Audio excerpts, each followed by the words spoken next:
Un jour, j'étais à un funérail, les funérailles chrétiens. Et je voyais, j'étais en pays BT. Vous savez, mes parents BT, ils aiment danser. Ah oui, BT danse. On acclame Dieu pour les BT. Oh là là, ça c'est... Oh là là. Ah, vous voyez que ma femme est récemment une femme BT. Un peu claire comme les BT. BT, c'est danser. Et pendant que les chrétiens sont en train de danser, je dis, mais Seigneur, nous sommes des fous. Regarde ce que nous avons fait de la mort. Sainte Thérèse dit, je ne meurs pas, j'entre dans la vie. Plus rien ne peut nous séparer, c'est fini. La persécution, la souffrance, parce qu'un directeur ou un ministre ou un président ne veut pas de moi, ou je ne sais pas, même mon mari ne veut pas de moi, ma femme, je ne dois jamais être malheureux, je ne dois jamais être malheureuse, parce que Jésus est vivant. Vous savez, je disais hier à quelqu'un qui souffrait à cause d'une femme. Ça arrive de temps en temps quand même. C'est pas trop, mais ça arrive quand même. Et il me dit, il a failli avoir un arrêt cardiaque. Alors, vous savez, quand c'est comme ça, je descends très très bas. Je lui ai dit, mais ta maman t'a dit quoi? Elle m'a bien insulté. Il dit, bon, elle t'a pas bien insulté. Elle doit encore t'insulter. Mais ça fait quoi si elle dit, elle ne veut plus de toi? Mais ça fait quoi? Hein, ça fait quelque chose.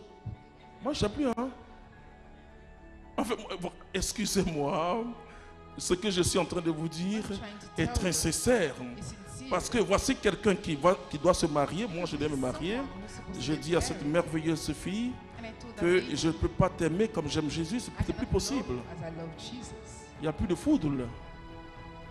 Il y a le paratonnerre du Saint-Esprit. Et la résurrection a fait de nous des hommes libres.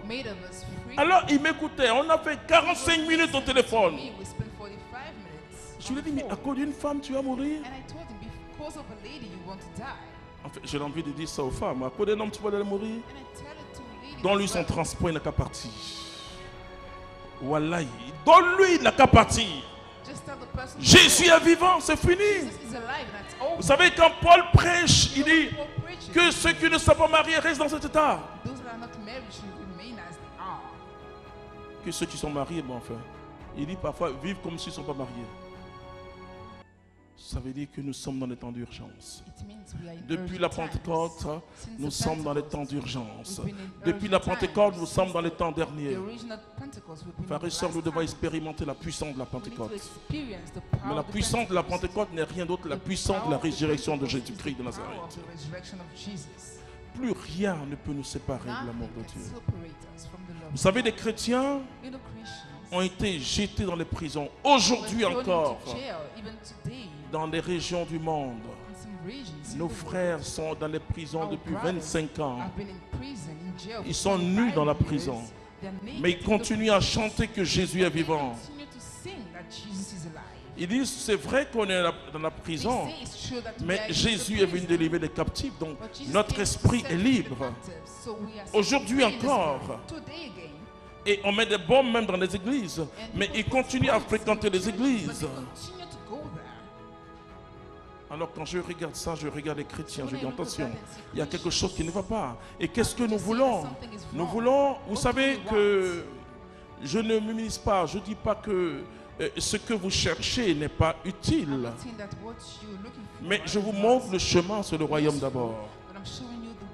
La résurrection de Jésus a fait de moi un homme libre. Et quand on me posait la question, mais qu'est-ce que tu veux devenir dans la vie? Parce que Dieu m'avait dit des choses terribles.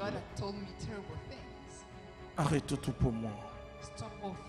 Si tu n'es pas prêt à lâcher Isaac dans ta vie. Isaac, c'est ton bien précieux. Parce qu'il faut toujours, devant chaque chose, tu dis, bon, est-ce que cette chose est plus importante que Jésus pour moi? Et si tu vois que la chose est plus importante que Jésus pour toi, c'est pas toi.